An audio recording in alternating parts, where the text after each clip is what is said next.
Welcome to Chillin' 101. We hope this video helps. In this video, I will explain how to connect your Samsung Watch to a Vivo phone. First, make sure both your Samsung Watch and Vivo phone have at least 50% battery life. Next, download the Samsung Wearable app from the Google Play Store onto your Vivo phone. Finally, activate Bluetooth on both devices so they can find each other. This initial setup is crucial for a smooth pairing process. Now, let's initiate the pairing. Open the Samsung Wearable app on your Vivo phone. You'll see an option to Start New Device. Tap that and select your Samsung Watch from the available list.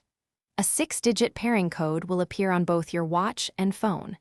Verify that these codes match, then confirm on both devices to proceed with the connection. To finalize the setup, you'll need to grant several permissions to the Samsung Wearable app. These permissions are essential for features like notifications and health tracking. Follow the on-screen prompts to complete the watch setup, which includes logging into your Google account. Allow a few minutes for your watch to fully synchronize with your Vivo phone, ensuring all data transfers correctly. If you encounter any issues, try restarting both your Samsung Watch and Vivo phone, then attempt the pairing again.